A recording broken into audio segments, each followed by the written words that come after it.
아산 정주영은 이런 말을 한 적이 있다.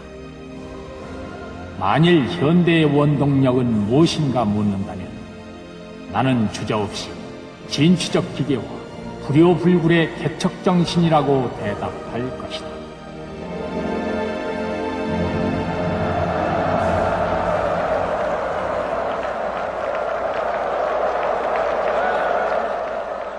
그들의 자산은 진취적인 기계였다. 그들의 자본은 불효불굴의 개척정신이었다. 이제 그들이 성장의 정점에서 새로운 세기의 문을 연다. 아산 정주영.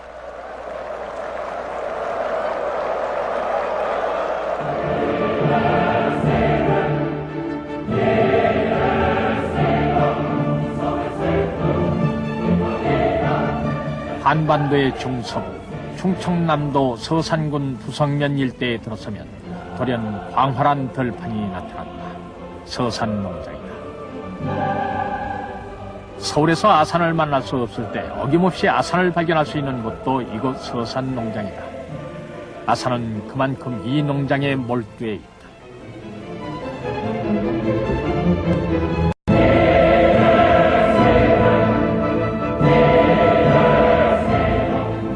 거대한 담수호와 푸른 들판이 어우러진 서산농장.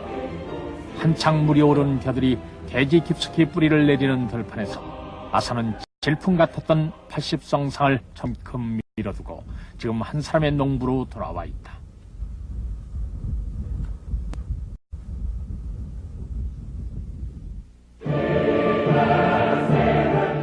우리 시대의 철인, 전인 미답의 길을 만든 시대의 개척자, 민족의 역량을 발굴했던 시대의 교사였던 아산.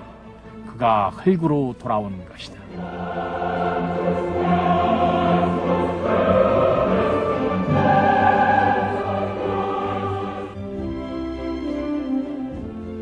가을이면 빨갛게 익어가는 감과 한겨울의 폭설을 자랑하던 산자수명한 고장, 통천군 송전면 아산리. 그렇게 눈이 많던 겨울, 한 신문에 금월 교토에서 일본 천황이 즉위실 거행하였더라. 일제 세력 팽창 소식이 기사로 실리던 바로 그날, 1915년 11월 25일, 정주영은 태어났다.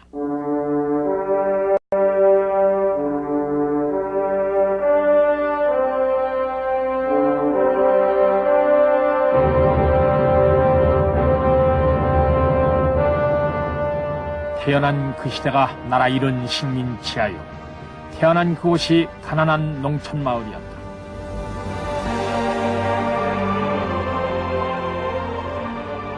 정주영 일가 역시 그 시대의 필연이었던 가난을 피할 수는 없었다. 아버지 정봉식과 어머니 한성실, 10여 명 대가족의 장남이었던 아버지는 농토에 대한 갈망이 참으로 컸던 분이었다. 그 남편을 도우며 어머니는 궁핍한 살림살이를 꾸려나갔다. 아버지에게 땅은 가족의 생존이 걸린 절명의 구원처였다. 너도 장남이다. 땅을 늘려라. 땅을 늘려라.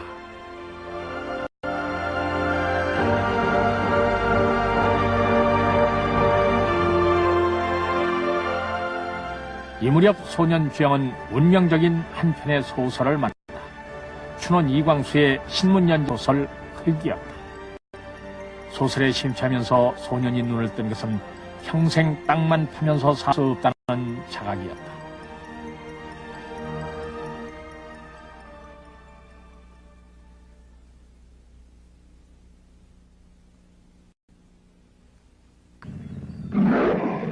맹수는 우리에 갇혀도 피호의 습성을 잊지 않는다. 백수를 거느리고 내달릴 평온을 열망한다. 소년 주영에 거듭된 같은 운명을 탈출하려는 몸부림이었고 한 번 내닫기를 시작한 맹수는 스스로 그 질주를 멈출 수가 없었다.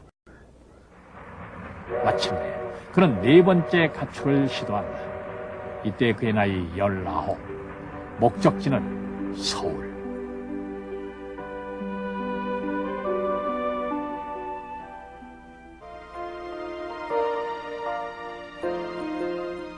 그러나 세상사 고진감래.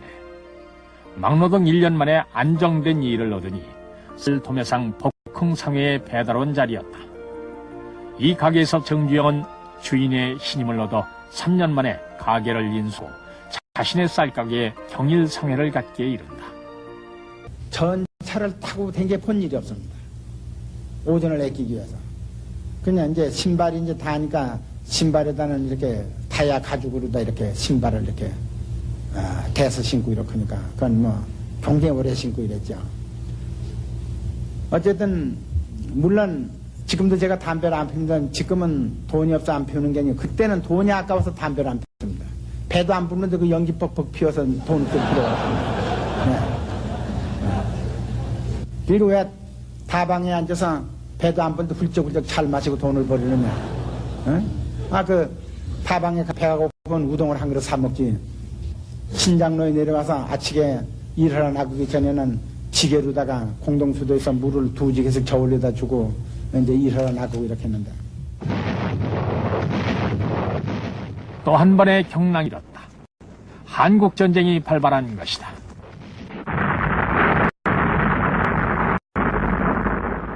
그러나 아사는 전쟁의 폭풍 속에서도 미군의 전략적 전시공사를 도와 도약의 발판을 다져간다. 휴전과 함께 아사는 전후 최대 규모인 경상북도 달성군의 고령교 복구공사를 맡게 된다. 신생기업 현대로서는 사활이 걸린 공사였다. 그러나 기초만 남아있는 교각은 그나마 상부가 물에 잠겨 있었고 변동이 심한 수심은 깊이를 헤아릴 수 없었다. 기술력과 장비의 부족에 120배나 뛰어오른 통화사정까지 모든 게 난항이었다. 급기야 제때 임금을 받지 못한 근로자들까지 폭발하기에 이른다.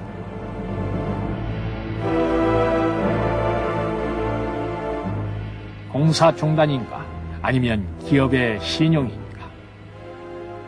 이때 아사는 자신과 혈육의 집까지 팔아가지고 끝내 공기를 맞춰내 현대의 신용을 지킨다. 현대가 이 공사의 결손금을 청산하는 데 걸린 시간만도 무려 20년. 하지만 이 소박한 다리의 의미는 보다 값지다. 아산과 현대건설이 사수한 기업의 공신력, 현대의 기업 정신을 이 작은 다리에서 발견할 수 있기 때문이다.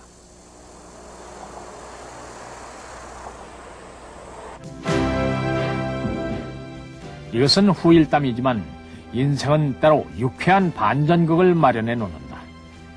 고령교에서의 참패로 기로에 서 있던 현대가 전후 최대 규모인 한강인도교 복구공사를 맡게 된 것이다.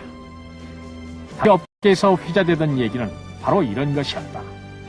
현대가 고령교에서 보여준 성실성으로 한강인도교 공사를 맡았다더라. 반전의 드라마는 그렇게 내부에서부터 시작된 것이었다. 1958년 5월 준공식에서 만나게 되는 아산의 표정은 자신감과 패기의 차이다. 현대는 이 공사로 국민들에게 재기의 자신감을 안겨주면서 비약적인 기업 성장의 전기를 마련하게 된다. 그리고 그날 대통령과 시민들이 감격에 젖어 통과한 그 달에는 60년대의 경제 개발과 7, 80년대의 고속성장을 담당해온 경제적인 통로로 오늘 수도 서울의 낭만과 서정을 장식해주는 풍경으로 살아있다.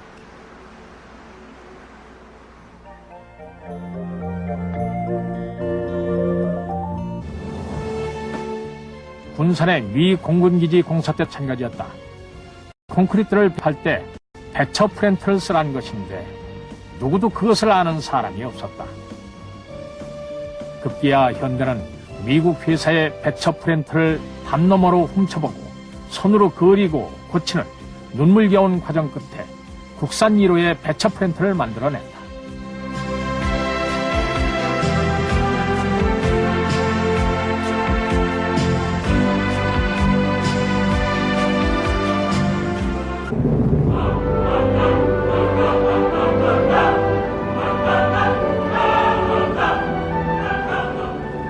자본과 기술의 자력계 행상은 아산의 평생에 걸쳐 일관된 신념이었다.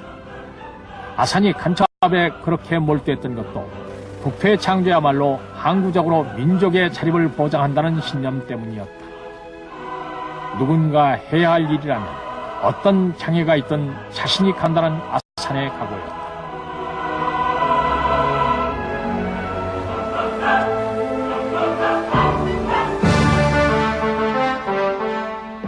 82년 4월에 착공된 간척공사는 그해 겨울에 접어들면서 차츰 윤곽을 드러내가고 있었다. 바다를 가로막는 방조제가 서서히 얼굴을 드러내는 중이었다.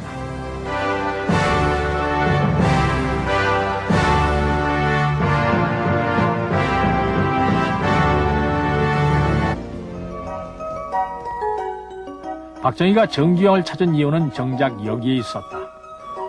현대건설은 이미 경부고속도로 구상이 있기 2년 전 태국에서 고속도로 건설을 하고 있었던 것이다. 이 건설공사는 국내 건설업의 해외 진출 1호가 되는 사업이자 국내 유일의 고속도로 건설 경험이었다.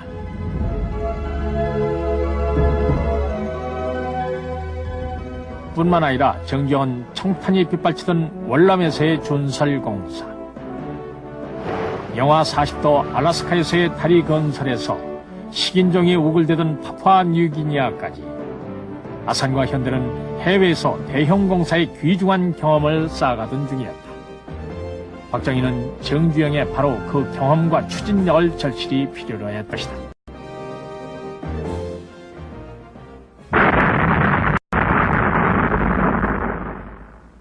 마침내 68년 2월 1일 단군 이래 최대의 공사란 경부고속도로 공사가 시작됐다. 현대는 가장 정확한 기획안을 제출했을 뿐더러 전체 공정의 5분의 2를 담당하는 중책을 맡고 있었다. 그렇지만 428km를 430억 원의 최저 예산으로 3년 안에 건설한다니 도대체 숨쉴 겨를이 없었다. 바로 이 사람. 1평방미터에 한 번씩은 질타를 하며 시대적인 소명감에 불타던 이 사람. 그런 아산도 불가항력적인 게 있었다. 당제 터널이었다.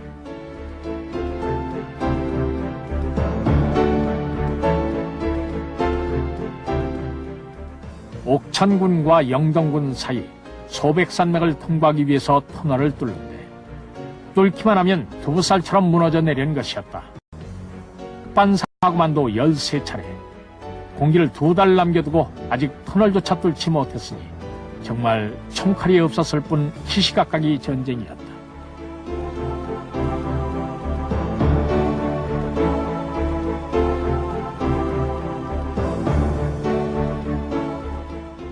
아산 특유의 통찰이 발휘된 것은 이때였다.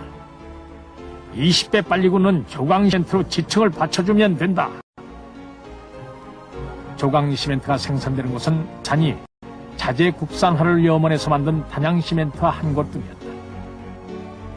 조강시멘트가 수록 도착해서 터널의 받침대 역할을 하기 시작하면서 드디어 70년 6월 27일 밤 11시 경부고속도로 최대의 난공사이자 최후의 공사였던 당제터널이 뚫리게 됐다.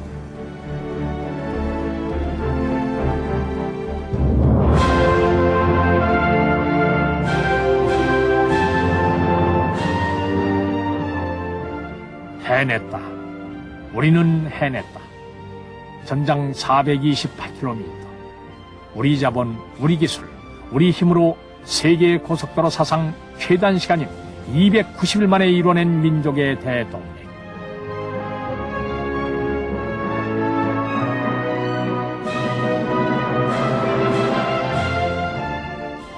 올해의 이 길은 우리 자본, 우리 기술의 완성을 그토록 갈망했던 사람들의 헌신을 상기시킨다. 절대 빈곤에서 자동차 만원 시대의 오늘까지 우리는 이 길을 달려왔고 아산은 바로 이 길을 만든 사람이었다.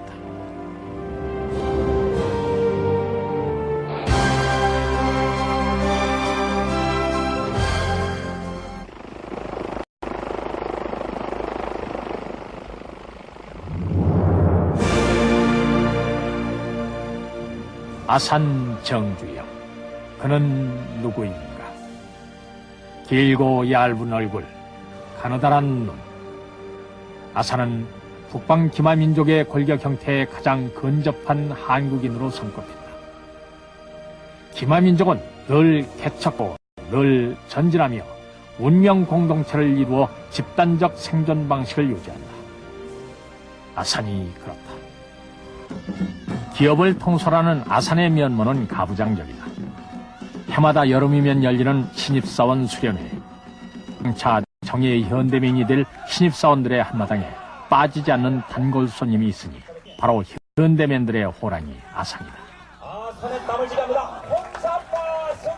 아산은 사원과의 관계에서도 장유유서의 가치관을 중시한다. 현장에서는 그럴 수 없이 엄격하고 혹독하다가도 이런 공간에 오면 자유로운 장형처럼 한없이 부드러운 아산. 아산이 가장 순하게 웃는 때도 사원들과 함께 있을 때다. 아산은 한국의 근로자들이야말로 건설과 조선을 세계 수준으로 끌어올린 장본인들이라고 믿는다.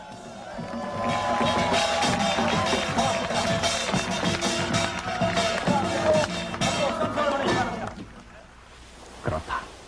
그들이야말로 아산과 함께 뛰어 황무지를 개척한 전사들이며 국가 경제를 이끌어온 애국의 사람들. 그리고 앞으로 수많은 난관과 시련에 풀을 비치고 나가 또 다른 경제 기적을 창출할 사람들. 바로 아산의 동료며 분신들이다.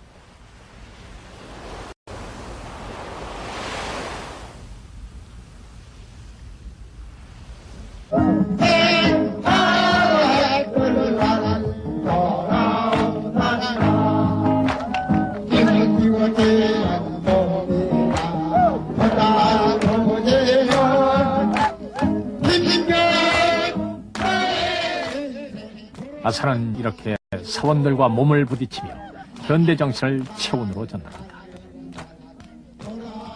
젊은 현대맨들이 한여름 모래밭에서 장업주로부터 전수받는 정신은 그래서 뜨겁고 생생하다. 투지의 현대맨, 정의의 격군단은 이렇게 탄생하는 것이다.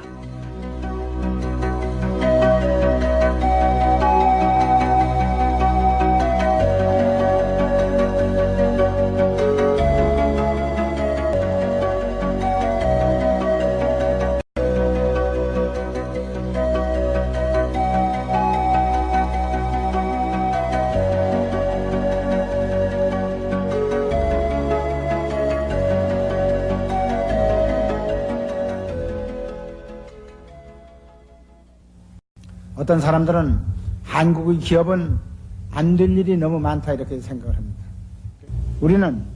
우리가 생활해 나가는데 모든 분야에 있어서 다 어려운 게 있지 쉬운 것만 있는 건 아닙니다. 그 어려운 것은 다 극복할 수 있다. 나는 이렇게 생각을 합니다. 공격이 최상의 방어다 이렇게 얘기를 했습니다. 기업에 있어서도 우리가 우리는 전진적인 자세로 우리는 활동을 해야지 정적인 자세로 그 기업은 창달 발전할 수가 없는 것입니다.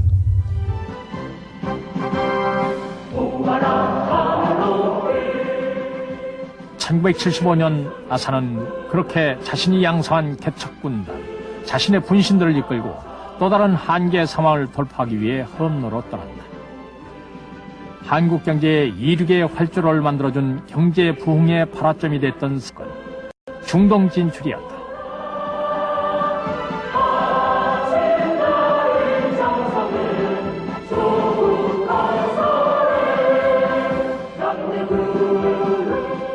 (70년대) 중동은 석유 달러가 쏟아지던 황금 시장이었다. 반면 한국 경제는 석유 파동으로 외환 보유고가 바닥나면서 국가 신인도가 급락하는 등 국가 부도를 눈앞에 둔 최악의 위기를 맞고 있었다. 어떤 경우든 국가 부도는 막아야 했고 누구보다 앞서 그 일에 나선 사람이 아산과 현대맨들이었다. 공격이 최상의 방어임을 가르쳤던 아산은 조국의 부도를 방어하기 위해서 자신의 개척군단을 이끌어 중동을 공격했던 것이다.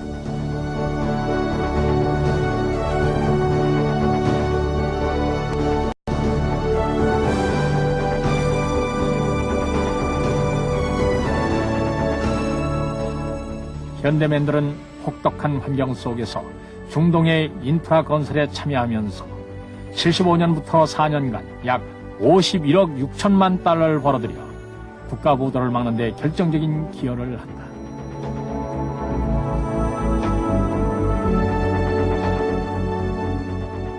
이와 함께 현대가 마련한 중동 시장의 교두보를 통해 국내 건설업체가 대거 진출하면서 한경제는 중동 특수라는 뜻밖의 황까지 맞게 된다. 한 기업가의 국가관과 위기 타개력이 국가 경제를 어떻게 이끄는가를 극명하게 보여준 사건이었다.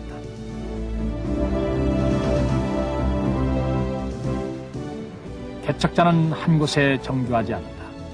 이후 현대는 중동 무대의 탄력을 발판 삼아 동남아로까지 발걸음을 확장시킨다.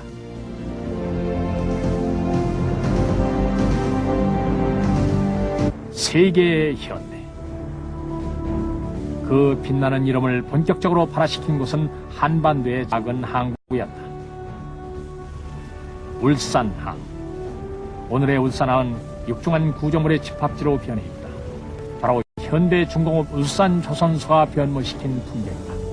현대 중공업은 중후장대형 산업의 본거지이자 현대 건설의 든든한 후방기지다. 그 중공업의 핵을 이루는 울산조선소는 실상 아산 특유의 진취성이 잉태한 자식이었다. 조선을 국가기관 산업으로 키워야겠는데 기술은 물론 땅도 돈도 없었다. 아산이 생각하던 울산 미포만은 당시 황량한 해안으로 아직 확보도 안 된 땅이었다. 그런데 그 조선소를 짓겠다니. 우리가 뭐 조선소 하려고 안 사놨습니다. 만약에 차관을 안 주면 뭐 땅만 사가지고 거기 돈만 없어질 테니까 차관을 얻으면 땅을 살라고 이렇게.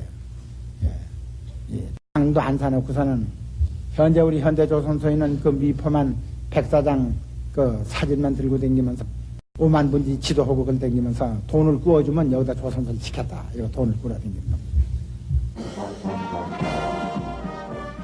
일본에서 퇴짜, 미국에서 퇴짜. 다음으로 찾아간 곳이 영국이다. 세계 5대 은행인 버클리 은행의 질문도 경험이 없는 한국이 과연 20만 톤급 배를 만들 수 있겠느냐는 거였다. 바로 그 순간 아산 지갑에서 500원권 지폐를 꺼내 거북선을 가리키며 우리는 이미 400년 전에 세계 최초의 철강을 만들었던 해운 강국이요. 순간적인 기지와 유머로 권위적인 영국은행의 첫 시험을 통과한다. 이때 은행이 제시한 조건은 배를 살 선주를 구해오면 찬을 주겠다는 것. 더더욱 어려운 시험이었다.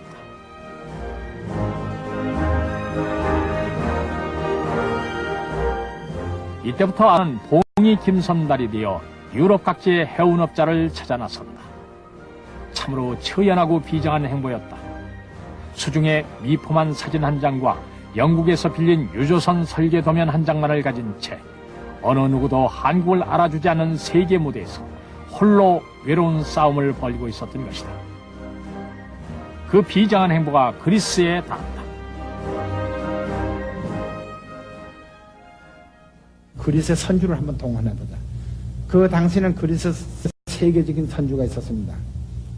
오나시스.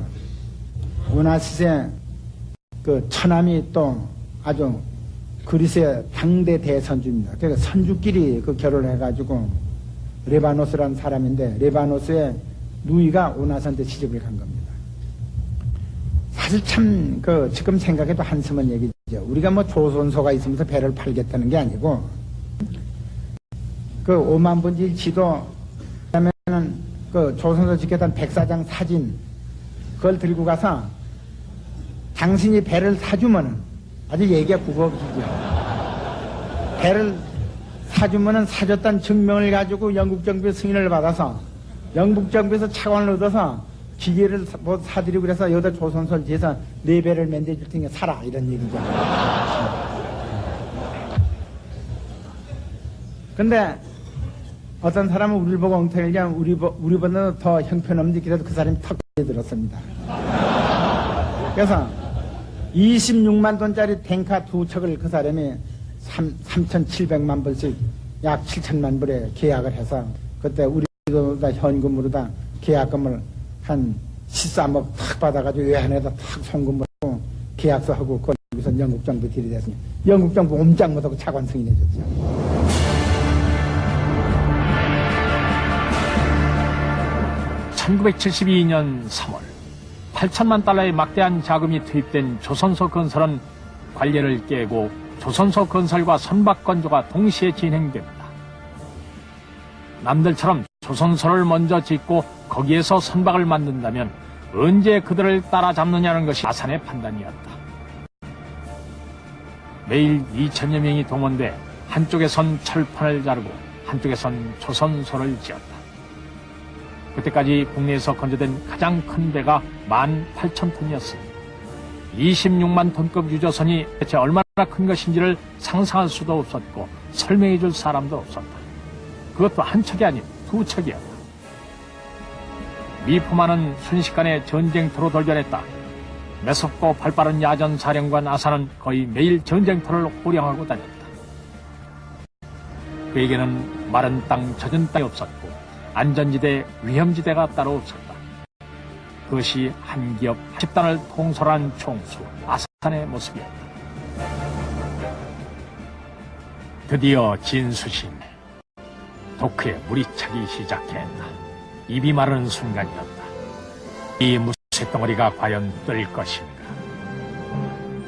그러나 그들의 배는 떴다. 미포만의 신화가 완성되던 74년 6월 정주영과 현대민이 창조한 거대한 유조선은 묵직하게 태평양을 향해 나아갔다. 2년 3개월 만에 조선과 조선소 두 과업을 동시에 완성시킨 미포만의 한국인들. 세계의 조선 역사는 이것을 세계 최단시간의 신화로 기록해둘 것이었다.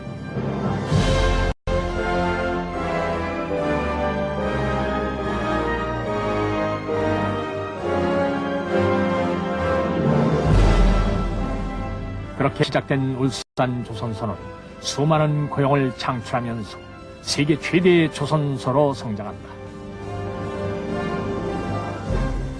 조선소를 건설할 무렵 한 경제학자는 현대 조선소가 성공하면 열 손가락에 불을 붙이겠다면서 아산이 무모하다는 비웃음을 보냈었다. 이번에도 아산의 끝한 한판승이었다.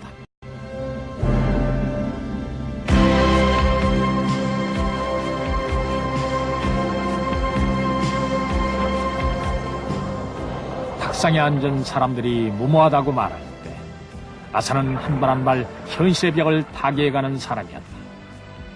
척이 진행되면서 난제로 등장한 것이 유속이었다. 10톤 바위도 집어삼킨 초당 8.2m의 유속이 등장한 것이다. 마치 수심을 알 수 없는 바다에 뚝심과 끈기를 쏟아붓는 듯한 작업이었다.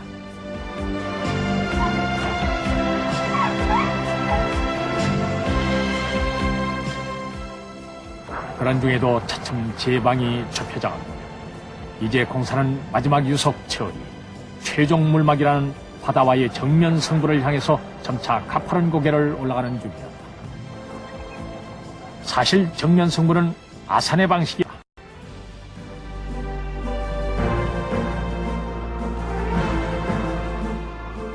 1967년 현대는 사우디아라비아에서 세계가 주목한 산업항을 건설 중이었다.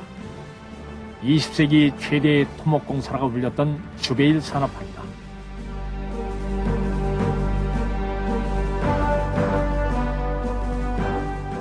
코란의 나라, 엄청난 오일 달러를 끌어모은 사우디아라비아 주베일에는 내륙에서 12km나 떨어진 바다 위에 50만 톤 유조선 4척이 정박할 수 있는 항구가 건설되어 있다.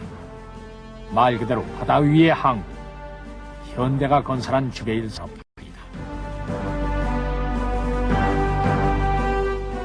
현대는 사실 세계 유수의 업체에 벌리는 수조전에 뒤늦게 뛰어들어 드라마와 같은 역전극으로 공사를 따냈다. 계약금 10억 달러. 이것은 우리나라 연간 예산의 50%에 해당하는 금액으로 한국은 이 돈으로 극한 외채 부도를 막을 수 있었다.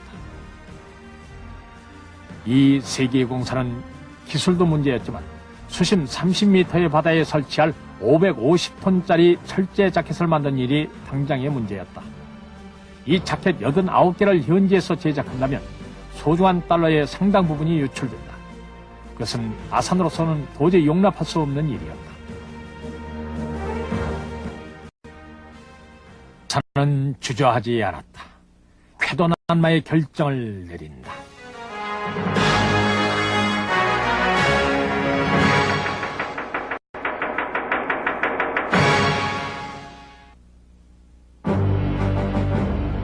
(10층) 빌딩 크기의 철구점을 89개를 보트와 바지선에 실어 하나씩 해상 수송한다는 것이었다. 울산 현대중공업에서 주베일까지는 12,000km. 파도와 풍랑이 극심한 바다였다. 울산에서는 반나절 다투어 자켓이 제작되고 이를 끌고 갈 터그보와 바지선이 준비되면서 수송작전은 시작됐다.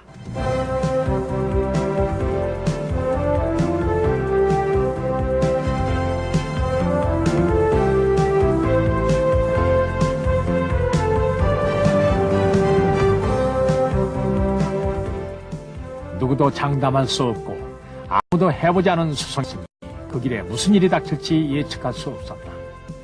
다만 믿는 것은 길이 없으면 길을 찾고 찾아도 없으면 길을 만드는 아산과 현대맨들의 개척정신뿐이었다.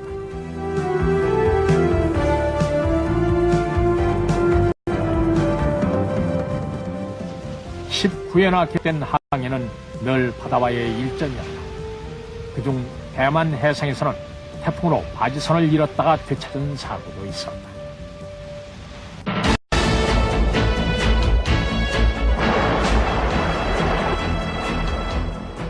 파도와의 싸움 속에서도 작전량이 주베일에 안감으로써 세계가 놀란 수송작전은 무사히 끝났다. 그리고 그 자켓들이 수심 30m에서 한계 오차 5cm로 정확히 설치되면서 세계는 또 한 번 놀랐다.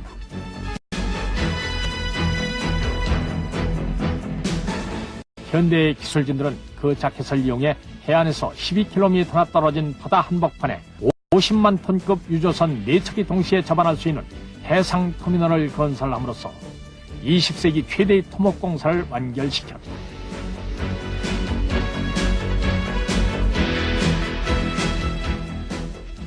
걸프만의 거대 통로, 야심에 찬 사우디아라비아의 현대화 기제, 그리고 망망한 데에 만들어진 인간의 길.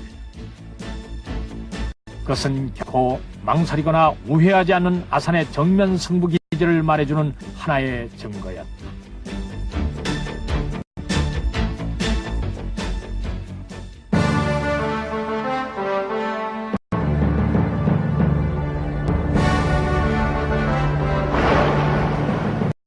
서산 방조제의 마지막 승부차는 270m였다. 제방이 좁혀지면서 가공할 급류는 15톤, 30톤의 돌무더기도 단숨에 삼켜오고 있었다. 도대체 끝이 안 보이는 싸움이었다. 저는 이때 세계의 이목을 집중시킨 또 하나의 결단을 내린다. 방패로 물을 내야 한다. 조선을 방패 삼아 물길을 차단해야 한다.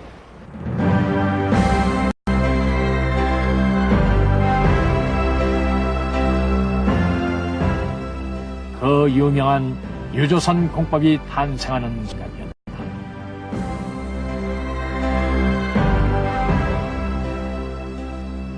유조선 공법이란 회선 직전에 23만 톤급 유조선을 제방 사이에 감춰 유속을 줄인 후에 일시에 양쪽에서 제방을 주에 들어온다는 발사다.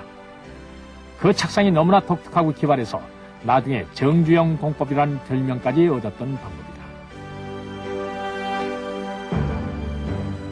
1984년 2월 25일 유조선의 접안 준비가 시작됐다. 늘 그랬듯이 아산은 자신이 직접 진부지휘에 나선다. 만일 이 공법이 성공하면 공기를 9개월이나 단축시키면서 4천만 달러의 공사비까지 절감할 수 있게 된다.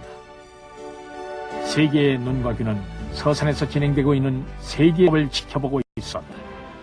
국내 방송사들도 현지 생중계로 시시각각의 상황을 보도하는 중이었다. 이곳은 약 7km가량 떨어져 있는 육지를 서로 연결해 가고 있는 충청남도 서산군 부성면 창리의 한척공사 현장입니다.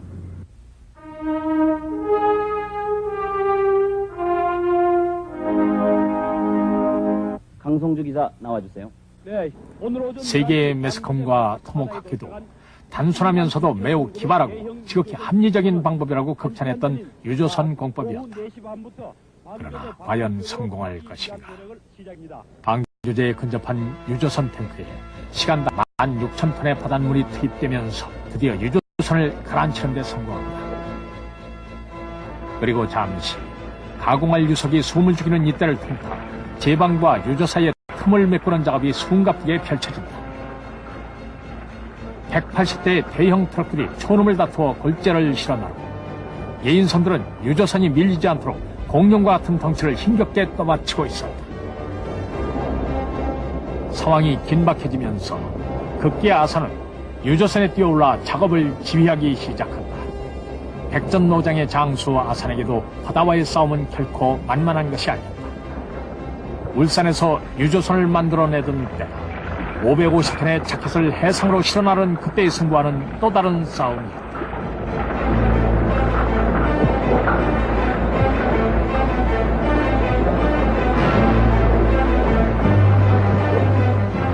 날이 밝으면서 더욱 뜨거워진 국내외의 관심 속에 유조선과 방조제의 간은 조금씩 틈을 메꿔가는 중이었다.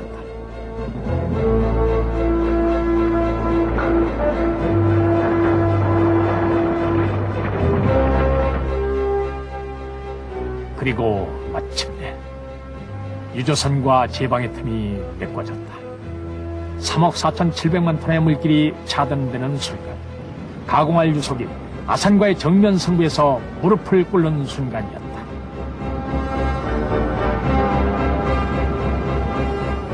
이제 저 양쪽의 방조자를 완전히 잊기만 하면 바다를 가로막는 인간의 신화는 완성된다.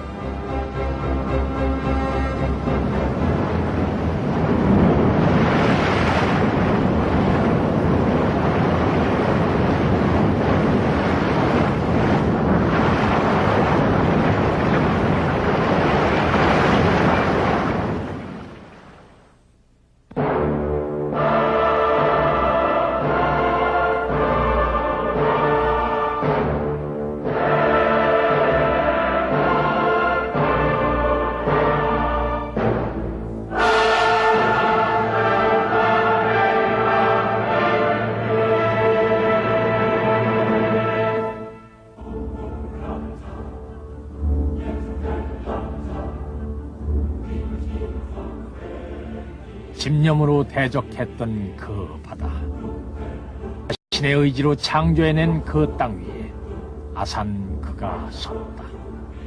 바로 북창조의 신화를 만들어낸 사람이다.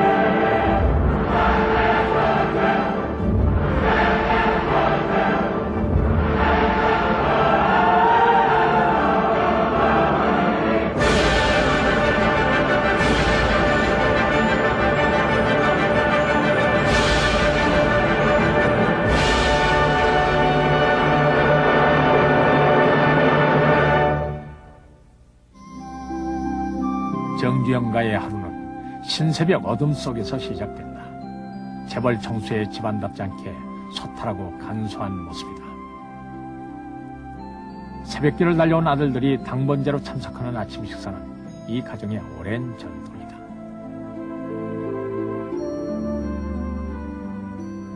한 상에 앉아 한솥밥을 먹지 않으면 부모 형제도 멀어지며 내 혈연만큼은 가까이 두고서 보듬고 살아야 한다는 게 아산의 생각인데, 며느리와 나이 어린 손자들의 정중한 배웅을 받고 장소한 아들들이 동행하는 도보 출근이다.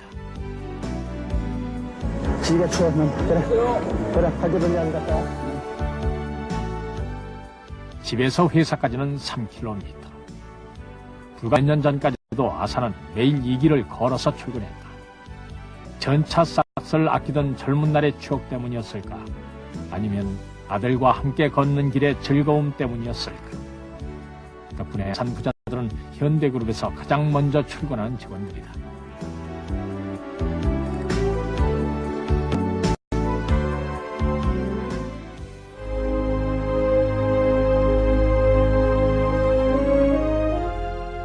아산 정주영. 오직 성실성만이 자본이었던 청년 시절부터 오늘까지 그는 늘 앞을 보며 달려온 사람이었다. 늘 크고 빠른 걸음으로 여기보다는 저기, 오늘보다는 내일을 투시해온 사람이었다. 그는 황무지에 스스로 나무를 심어온 손큰 개척자였다. 이익을 우선해서 남의 것을 인수하는 그런 기업인이 아니었다. 인과의 법칙에 따라 하나 회사를 만들고 필요한 산업을 일으켰다.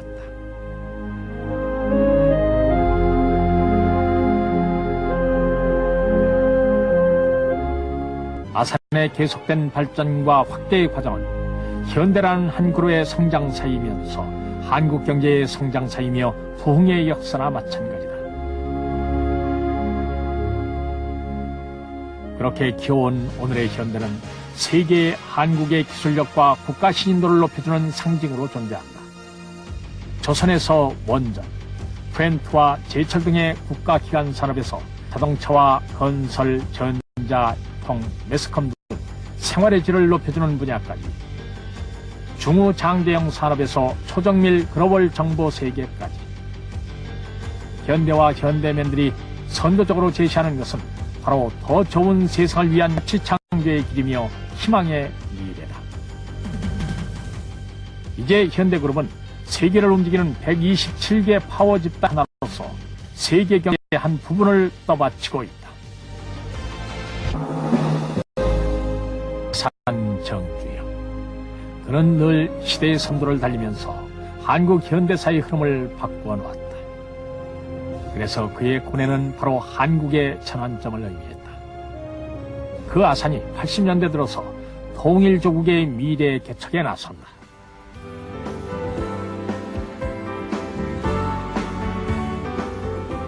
그 첫 번째 장정이 한국이 선진국으로 진입할 수 있는 회심의 기회 올림픽 유치였다. 유치위원장을 맡은 아산은 유럽의 현대맨까지 총동원해가면서 유치 작전을 편 끝에 일본을 누르고 서울 유치를 성공시킨다. La ville de Séoul.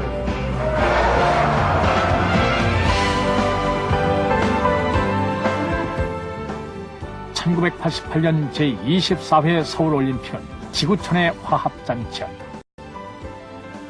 세계는 한국의 성장을 한강의 기적이라 불렀다. 또 한국인이 갖고 있는 통일의 염원을 확인했다. 그것이 올림픽을 말없이 지원했던 아산의 바람이자 의도였다.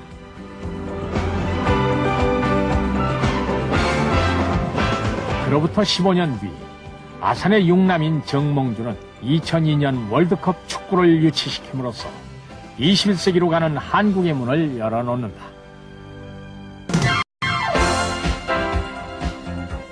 통일조국의 미래 개척에 나선 아산이 일찍부터 눈을 돌린 곳이 소련이었다.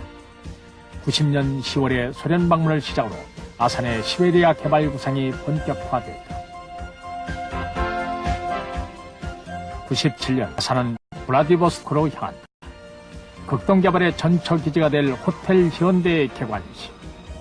아산은 부동항 블라디보스토크의 호텔 겸 비즈니스 센터를 세움으로써 국방개척의 교두보를 마련한 것이다.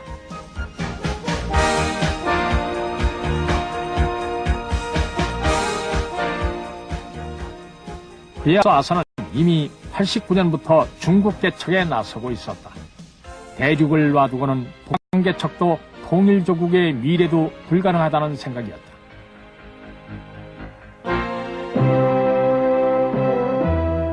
그 타고난 개척자 아산의 발걸음이 마침내 89년 1월 국내 기업인 중 최초로 북한 땅에 닿는다. 아산과 북한 당국이 논의한 것은 금강산 공동개발을 비롯한 경제기술 분야의 협력이었다. 아산으로서는 통일의 물꼬를 튼다는 사명감이 있었고, 북한은 한국 경제 기적의 견인차였던 아산의 경험과 자본을 필요로 했던 회담이었다.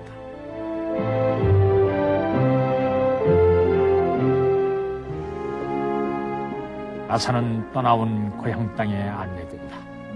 통천군 송전면 아산리. 고향집엔 감나무만 그대로일 뿐 분단의 이질감과 가난만이 무성해 있었다. 아산은 분단된 조국과 고향에 그동안 산 경제 경험을 나눠주고 싶었다. 그래서 경제로 분단의 벽을 헐고 싶었다. 그것이 아산이 북한을 방문한 보다 깊은 뜻이었다.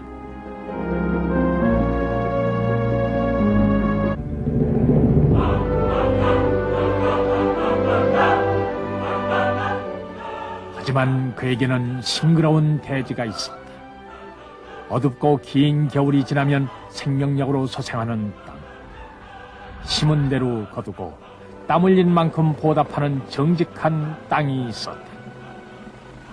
아산이 어두운 정치 현실을 떠난 직후 맨 먼저 찾은 곳은 서산 농장이었다.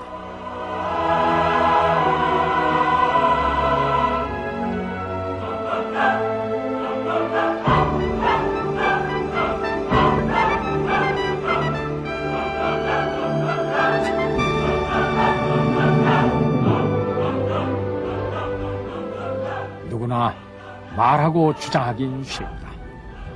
그러나 현실의 땅에 실천의 발걸음을 옮기지 않는 사람을 개척자라고는 부르지 않는다. 아산은 끝내 바다를 막아 농토를 창조하고 그 농토 위에 자신이 주장했던 경쟁력 있는 농지를 구체화시켰다. 농업과 쌀은 민족의 생존과 자립이 걸린 대상이다. 아산이 그토록 이 농장의 창조에 몰두했던 것도 조국의 미래를 염려한 때문이었다.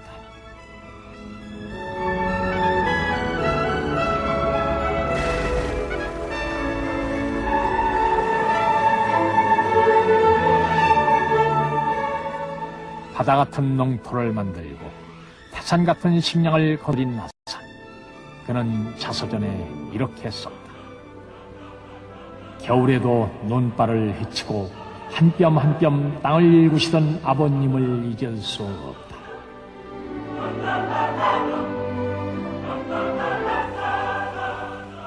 그 아버지에 대한 그리움 때문이었을까. 아산은 농장 한켠에 우사를 짓고 목장을 조성했다.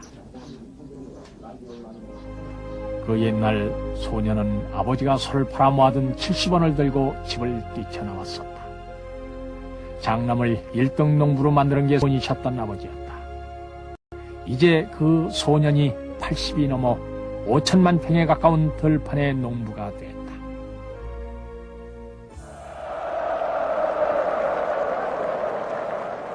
(1997년 5월) 현대그룹 창립 50주년 기념식장. 현대맨들의 열광 속에서 그는 그대로 전설이고 신화였다. 그리고 현대맨들은 그 살아있는 신화, 창업자의 수상을 영구 보존한다.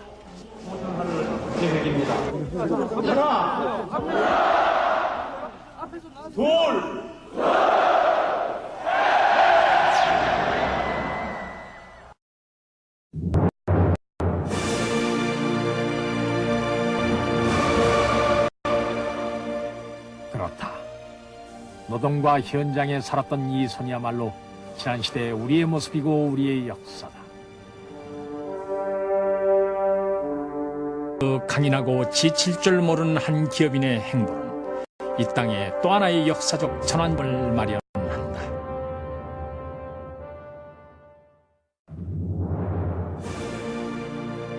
(1998년 6월 16일) 지구의 마지막 남은 철의 장막은 8순의 거인과 500마리 소떼의 행렬을 맞이하기 위해 그 오랜 세월의 빗장을 소리 없이 걷어내고 있었다. 민간 차원의 합의를 통해 판문점을 넘어 방문이 이루어진 것은 분단 이후 최초의 일이었다.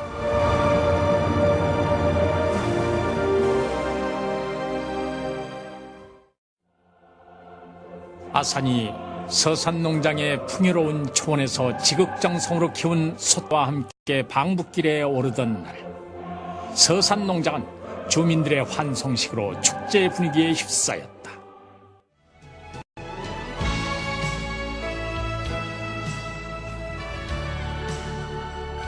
그리고 그 축제의 설레임은 날 개통된 통일교를 지나 임진각에면서 차라리 내가 소라면 하며 탄식하는 실향민의 비원과 통일의 열망이 뒤섞인 가슴 뜨거운 감회로 이어졌다. 국내외 취재진은 이 역사적 사건을 대서특필했고 세계 언론의 관심은 판문점으로 그리고 현대로 집중됐다. 솥대머리 방북은 아산 개인에게도 매우 의미 있는 일이었다. 16년 만에 금이 환영. 과거 가난과 시대의 질곡으로부터 탈출할 기회를 주었던 아버지의 소 한 마리는 이제 1000마리 소가 되어 꿈에 그리던 고향 산천을 되짚어가고 있었다.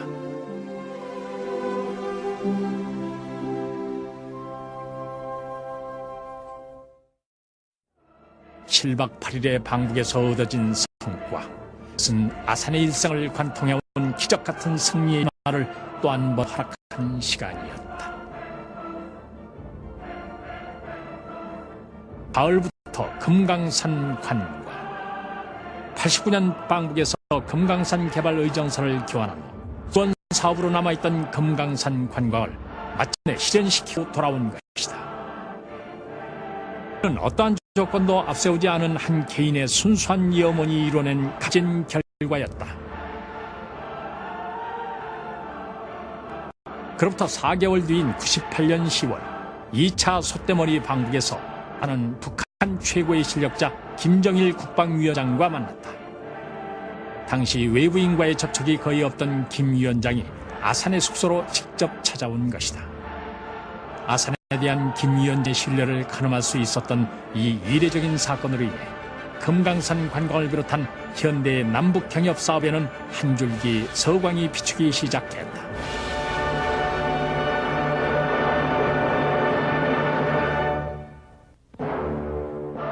그리고 1998년 11월 동해항을 떠나는 금강호의 힘찬 백고동 소리와 함께 분단의 장벽은 또 한 번 그 반세기의 시름을 털어놓았다.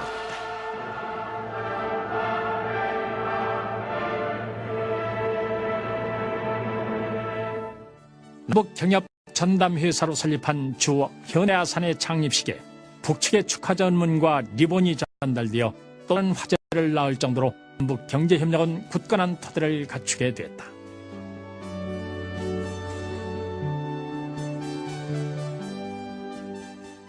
아산의 솥대머리 방북이 가져다준 성과는 실로 눈부시다. 이는 동북아시아의 평화와 공생의 바탕을 마련한다는 점에서 전 세계적인 반향과 기대를 모은다.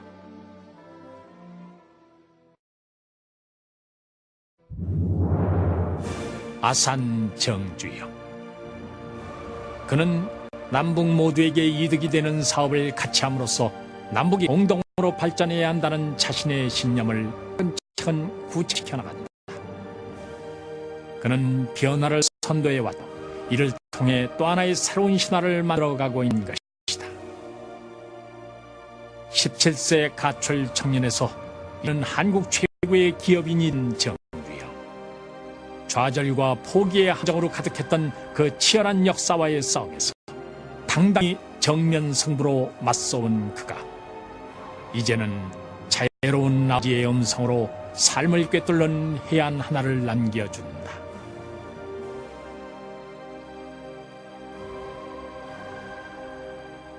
담담한 마음을 가집시다. 담담한 마음은 당신을 더욱 굳세고 바르고 청량하게 만들 것입니다.